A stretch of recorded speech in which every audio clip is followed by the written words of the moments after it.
예, 투자연금센터 대표이신 이상건 대표님 모셨습니다. 안녕하세요. 네, 반갑습니다. 야, 반갑습니다. 나와주셔서 감사합니다. 어떻게 하면 됩니까? 저희가 이제 요즘 우리 직원들한테 네네, 직원들한테 얼마 전에 이런 물어봤었어요. 네.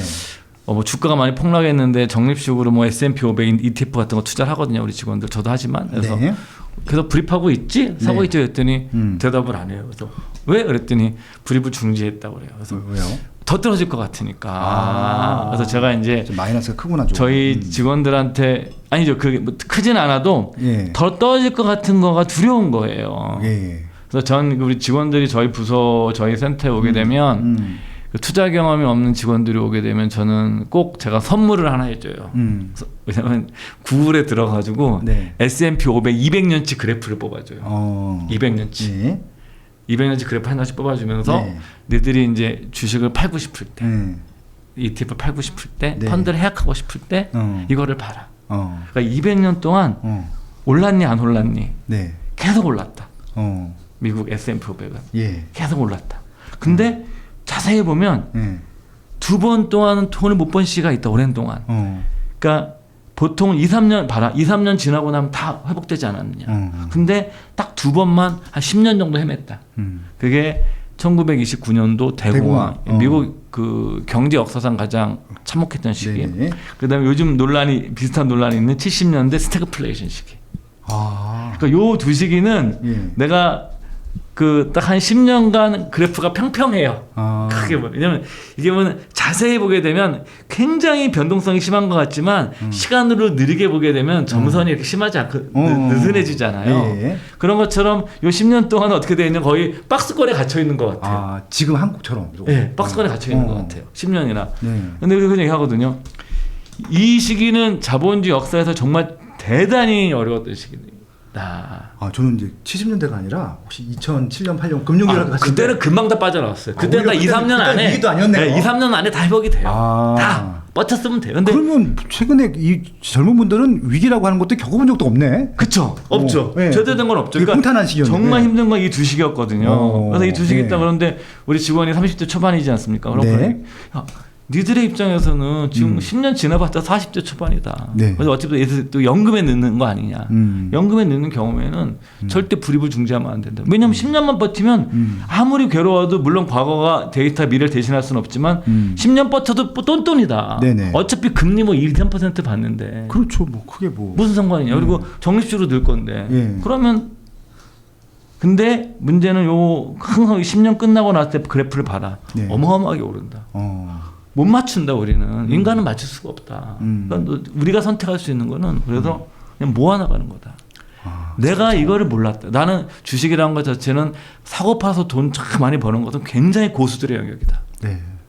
근데 우리 같은 이렇게 평범한 사람들이 그들처럼 큰 돈은 벌 수는 없지만 이런 자산을 축적해 나갈 수 있는 방법 중에 S&P 500 같은 걸 살 수 있는데 500대 미국을 대표하는 500대 기업이 어떤 거냐면 쉽게 생각하시면 여러분들 삼성전자 같은 거 500개를 사는 거예요. 우리로 얘기하면. 그러면 만약에 S&P 500이 망하면 세계 자본주의가 망하는 거예요. 그렇겠네요. 그렇게 봐야 돼요. 쉽게 생각하시면. 네. 그러니까 이제 그런 기업 우리가 사는 거니까 그냥 사서 모아 나가면 되는 건데 우리 어렸을 때는 S&P 500을 살 수 있는 살 수가 없었어요. 미국에 안 살면. 네네. 우리 해외 투자 직접 하게 된 게 얼마 안 됐잖아요. 그렇죠. 근데 직원들 너희 세대가 너희 세대가 죄송하지만 우리 그 30대 초반의 젊은 세대 직원들한테 하나 드리는 말씀은 뭐냐면 너희 세대가 되게 힘들다. 내가 보기에는 뭐 집값도 너무 많이 올랐고 빈부격차도 더 심해졌고 숙적도 어려웠지만 한 가지 좋은 거는 S&P 500 같은 것들을 너무 쉽게 살 수 있는 시대가 된 거다. 아, 그러네요. 우리는 그런 걸 꿈도 못 꿨다. 그러니까 핸드폰만 있으면 할 수 있으니까. 핸드폰만. 그러니까 지금부터 아무 생각하지 말고 정 자신이 없으면 네. 그냥 S&P 사서 모아 나가면 뭘 그래서 계속 그냥 일정 그리고 예. 이게 아무리 시장이 나빠도 그래야 밖에 10년밖에 안 걸린다. 네. 그 10년은 어차피 연금 10년 이상 넣어야 되는 건데 뭘 고민하냐. 그리고 또 두 번째 네. 제가 하는 얘기는 이 주식시장에서 네네. 우리 보통 약세장이라고 그러면 20-30% 정도를 빠지는 거를 이제 지수 기준으로 네. 약세장이라고 그래요. 네. 그러니까 50%가 빠지면 패닉이에요. 아. 그러니까 패닉 셀링이라고. 그러니까 완전히 그냥 다 다 멘붕이 온 거야. 가지고 뭐냐면 네. 나라가 뒤집어진다는 것처럼 사람들이 되는 시기가 한 40% 50% 빠지는 거예요. 그러니까 네. 반토막 나면 좀 멘붕이 오는 거예요. 예? 네. 근데 20-30% 빠지는 거는 의외로 많아요. 역사적으로. 그렇겠죠. 지금 한 20-30% 빠진 거거든요. 그러네요. 주식이요. 네. 그러니까 이런 일은 좀 고통스럽긴 하지만 제가 드리려는 말씀, 저도 많이 깨지고 있거든요. 드리고 싶은 말씀은 이런 일은 흔한 거다. 그럼 우린 뭘 해야 되냐 여기서. 네. 뭐 주식 욕할 거냐? 그럼 욕도 좀 해야죠. 짜증이 나니까. 네. 그럼 여기서 내가 팔 거냐? 뭐 할 거냐? 그죠? 저는 드리고 싶은 말씀은 그냥 투자는 멈추는 게 아니다. 특히 나이가 좀 젊으신 분들일수록 네. 그냥 사서 모아 나가면 수집하는 거지. 예. 근데 개별 종목은 다른 차원의 문제예요. 근데 S&P 500과 같은 이런 인덱스를 그냥 사서 모아 나가면 제가 국내 주식 ETF는 권하지 못하겠고 네. S&P 500이든 뭐 나스닥 100이든 저는 S&P 500을 더 추천드리는 이유는 워렌 버핏 옹께서도 계속 이걸 강조하시니까. 자기가 죽으면은 와이프들도 이거 그리고 하고 실제로 그거죠, 이게. 네. 버크셔의 포트폴리오에 S&P 500 ETF 인덱스를 한 번도 안 썼는데 네. 최근 몇 년 전에 처음으로 편입을 시켰어요. 아. 이게 물량은 되게 작지만 예, 규모는 작지만 이건 저는 뭐 이거를 뭐 어떻게 해석하냐에 따라 사람마다 다를 수 있겠지만 이건 좀 버핏이 자기 말을 그래도 실천하는 거 아니냐 그분이. 그래서 여러분들께서 저는 뭐 S&P 500 같은 거를 그냥 지금부터 사서 모아 나가시는데 한 20년 모으겠다고 생각하시면 저는 제 말을 뭐 틀릴 수도 있지만 제가 우리 직원들한테 하는 얘기는 주식이 장기적으로 우상향한다고 믿지 않으면 그런 자본주의 붕괴를 믿는 거와 마찬가지다. 왜냐하면 자본주의는 위기도 있지만 계속 경제는 성장을 할 수밖에 없다. 성장하지 않고 망하는 국가도 있는데 기본적으로 어떤 나라가 어느 정도 혁신적인 정신이 있으면 계속 성장할 수밖에 없다. 1%라도 1%라도 성장을 하게 되면 그거는 주식시장은 더 주식시장은 커지게 될 수밖에 없는 거거든요.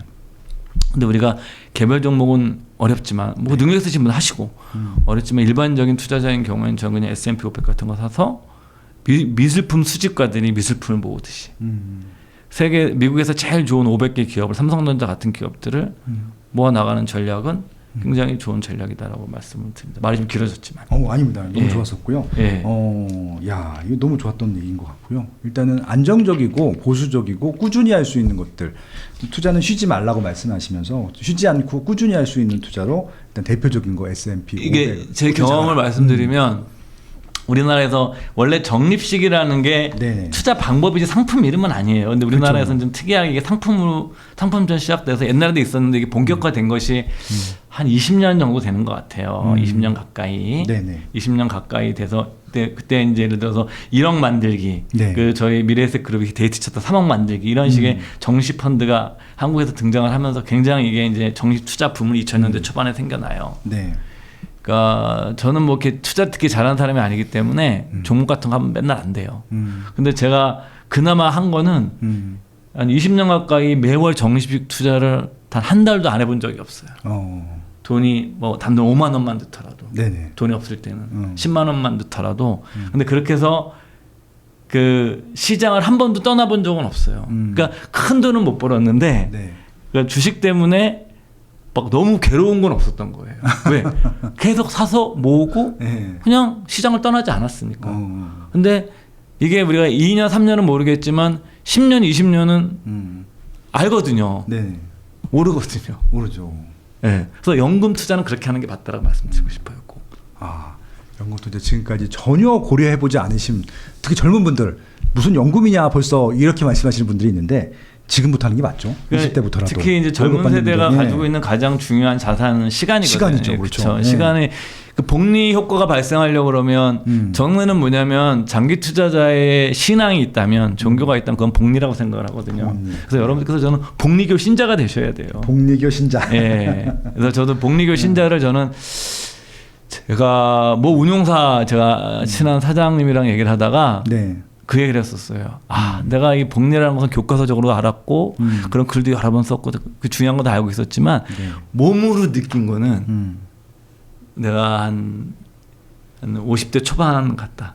최소한 보니까 한 15년 이상을 정리시작해서 투자해 보니까 이게 어떤 건지 몸으로 딱 온다. 갑자기 수익률이 갑자기 확 높아지는 구간이 나타나요.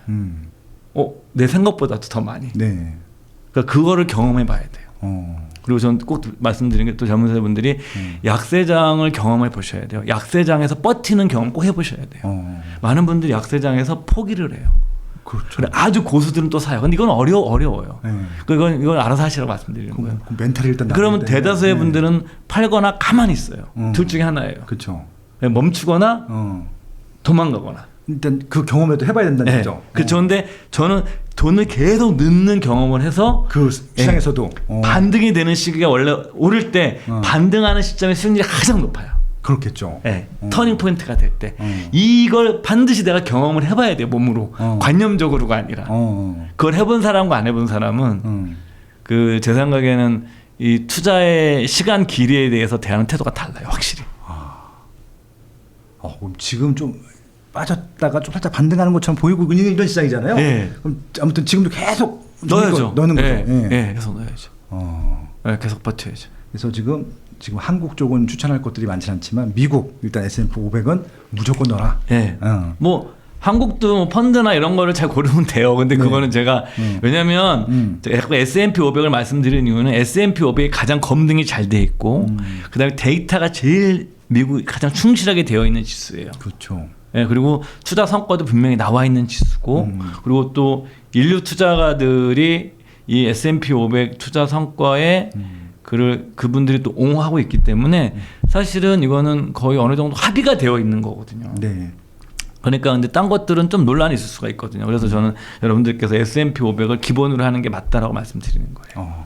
일단 오늘 정말 중요한 원칙 결론일 수도 있는데 S&P 500은 좀 반드시 이 기준으로. 그다음에 또 관심이 있으면 여기 포함되어 있는 기업들을 분석할 수도 있는 거죠. 그렇죠. 그러니까 특히 초보자인 경우에는 종목으로 시작하지 말고 특히 저는 S&P 500으로 시작하라고 말씀드려요. 그리고 또 재미있는 또 섹터들 뜨는 섹터들도 따로 또 해서 그쵸. ETF도 할 수 있고. 할 수 있고. 그리고 왜냐하면 여러분들 S&P 500에도 우리가 알고 있는 빅테크 기업이 다 들어가 있어요 이미. 그렇죠. 세계 시총 1위가 애플이니까. 애플, 구글, 아마존 다 들어가 있어요. 여기 없는 게 왜냐하면 산업 구조가 변하거든요. 여러분들 20년 전에 뭐 한 20 정확히 데이터 기억 안 나는 20년 전에 시가총액 1위 뭐 엑슨모빌, 제너럴 일렉트릭 이런 기업들이었단 말이에요. 그렇죠. 지금은 완전 달랐죠. 지금은 완전히 이제 아래에 하위권 이런 말이 좀 쭈그려 있거든요. 쭈그러졌죠. 그죠? 지금 다 빅테크 기업이 다 가 있는 건데 이게 산업 구조가 변하면 S&P 500은 다 조정을 해줘요 다시.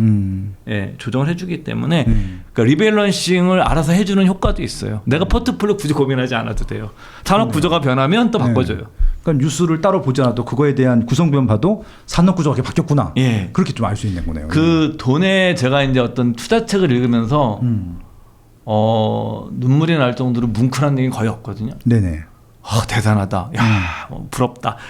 정말 똑똑하다. 뭐 이런 느낌을 받았는데 제가 이제 돈의 심리학이라는 책에 나오는 갑자기 그분 이름이 기억 안 나는데 모건 하우젤.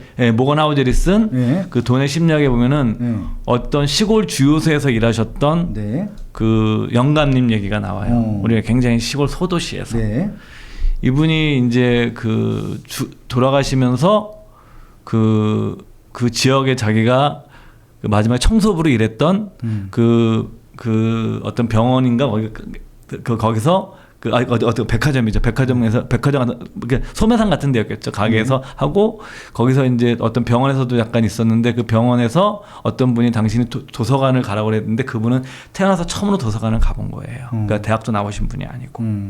그런데 이분이 그러고서 이제 주유소에서 그냥 일하신 분이에요. 네. 근데 그분이 돌아가실 때 기부금을 냈는데 그 도서관이 생긴 일의 최대 기부금이었고요. 그 병원에도 기부금을 내세요. 이분이 재산이 돌아가실 때 80억인가 70억인가 있었는데 그분이 포트폴리오를 보게 되면 엄청난 포트폴리오가 아니에요. 우리가 다 알고 있는 회사들이에요.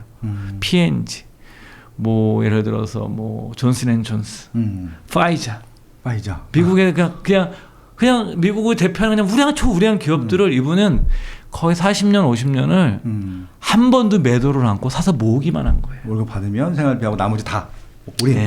그리고 이분의 취미가 월스트리트 저널을 매일 보는 거였어요.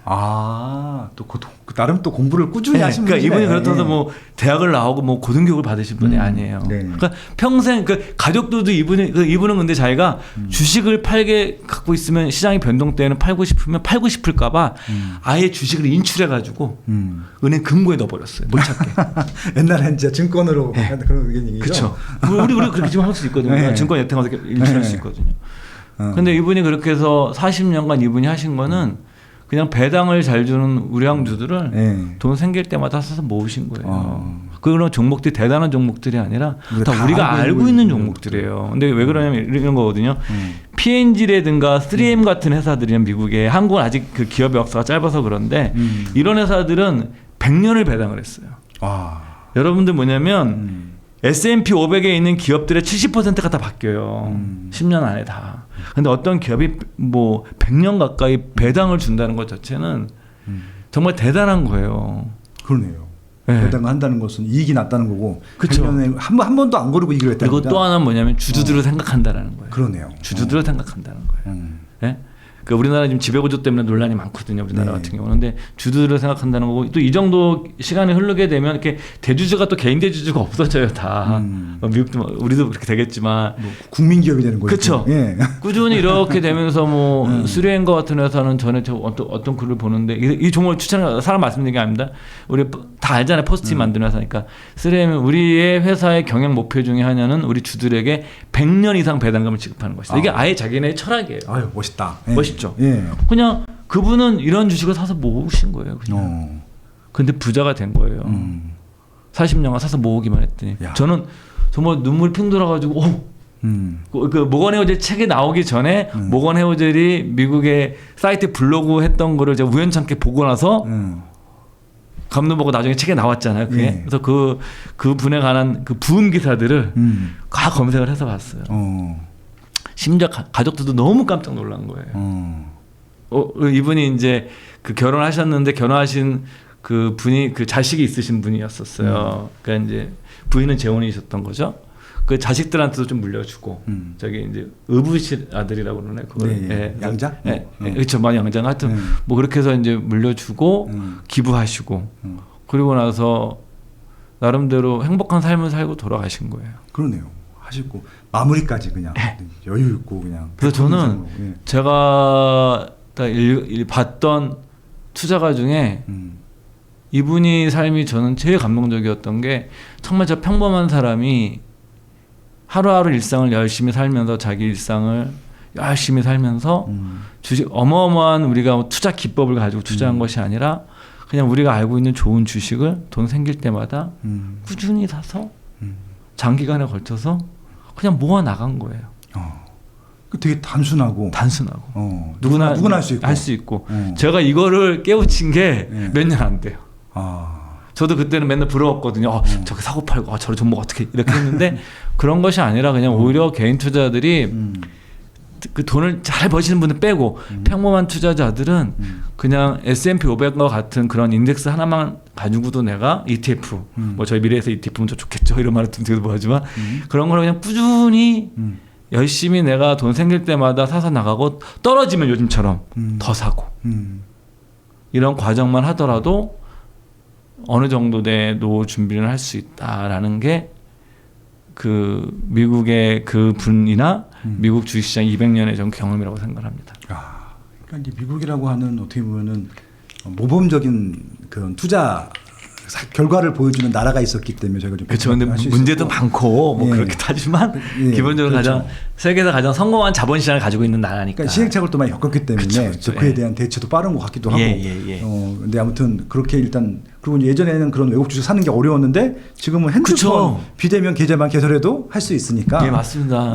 저는 지금 젊은 세대들이 저희 세대도 갖고 있는 가장 큰 강점은 글로벌 투자를 너무 쉽게 할 수 있는 세대, 첫 세대, 그렇죠. 첫 세대라는 거예요. 그러니까 제 아는 친구 중에 그 반도체 주식만 하는 친구가 있는데 이 친구는 삼성전자는 하지 않아요. 미국 관련된 반도체 기업만 분석을 하는데 너무 많대요. 훨씬 더 종목도 고르기도 쉽고. 아, 미국도 반도체 회사들이 많아요? 많죠. 그리고 사실 들으면 모르겠는데 복잡하니까 뭐 우리나라 분들이 ASML 같은 회사는 많이 하잖아요. 그 극노광 장치인가 그거 얘네는 슈퍼 의리라고 그러잖아요. 삼성도 그 기계 받은 줄 서서 기다려야 되잖아요. 전부 다 네덜란드까지 다 가가지고 이제 슈퍼을. 그래서 이제 그 삼성이 그 회사 지분을 좀 가지고 있는데 뭐 삼성이 뭐 정확히 모르겠지만 가장 후회하는 게 그 회사를 나중에 더 많이 살 수 있었. 기회가 있었는데 못 산 걸 후회한다고. 뭐 인텔이고 뭐 TSMC고 다 가서 줄을 서서 그냥 기다려야 돼요. 만들어 주세요라고. 왜 거기밖에 못 만들기 때문에. 그런 회사들을 우리가 보면은 반도체 그런 거 사고 싶은데 옛날 같으면 야 그런 회사도 있구나라고 이제. 근데 지금은 그냥 뭐 뚝딱뚝 몇 번 누르면. 그래서 지금 ASML 같은 회사는 우리나라 개인차들이 많이 갖고 계세요. 종목을. 왜냐면 반도체 산업이 커지는데 이 회사 작품을 안 쓸 수 있는 곳이 아예 없거든요. 예를 들면. 그렇잖아요. 그러니까 이제 그런 식의 지평이 넓어져 있고 저는 MZ세대가 한국 현대사에서 가장 글로벌된 세대라고 영어도 가장 잘하고 어려서부터 해외여행 경험을 했고. 그렇죠. 그러니까 오히려 이분들이 한국 사회 부동산만 보면 이분들이 여러분들이 고통스러울 수 있겠지만 저는 좀 넓게 보게 되면 여러분들은 저희 세대보다도 훨씬 더 그런 투자 지역에 투자 대상의 다양성을 실천할 수 있는 저는 한국의 첫 세대라고 보고 있어요. 그럼 일단 이분들한테는 그리고 기회가 많은 거잖아요. 그렇죠. 예, 또 이런 것들에 대해서 많은 시행착오를 겪었고 성공 사례들도 있고 저희 때보다는 투자할 대상들도 많아졌고 일단 진짜 말씀하신 대로 글로벌화 됐으니까. 그럼. 예, 일단 나라별로도 커졌고 이게 또 미국만 있는 것도 아니라 또 다른 나라들도 있었고. 뭐 요즘 무슨 얘기해서 내가 명품 주식 사고 싶다 그러면 루이비통 이런 거 다 살 수 있잖아요. 그래서 저는 우스갯소리 그런 얘기 하거든요. 딸 가진 부모님들이 계시면 에르메스 가방 못 사주잖아요. 그렇죠. 그거 돈 있다고 사는 게 아니잖아요. 그거 그 대기해야 돼요. 네. 실적도 만들어요. 내가 돈 싸주고 간다 해주는 게 아니에요. 거기는 기다려야 되잖아요. 그래서 저는 그 항상 만나시는 분들한테 그래요. 뭐 어디 교육 가거나 그러면 따님이 있으시면 에르메스나 NMS나 루이비통 사줄 수는 없지만 주식은 한 주씩 사줄 수 있다. 그래서 한 주씩 선물해 주라. 명품 주식이네. 그러니까 명품을 못 사줘도 명품 주식은 선물일 수 있거든요. 그러네요. 예. 한 100만 원 좀 넘으니까. 그래서 그거는 아이가 또 증여도 해도 되고. 예? 그래서 여러분들 시간 되시면 한번 에르메스, 루이비통 명품 관련 주식들만 뭐 키링이나 뭐 구찌나 이런 것도 다 상장되어 있으니까 한번 쭉 그래프를 보시면 그러고 사라는 게 아니라 그렇게 아이들한테도 우리가 줄 수 있는데 저희 때는 뭐 그런 걸 어떻게 사요? 그런 에르메스라는 회사, 저 회사는 정말 저렇게 명품인데 좋겠다 해야지만 살 수도 없었고 루이비통 같은 거 엄두도 못 냈죠. 좀 달라졌죠, 확실히. 그렇죠.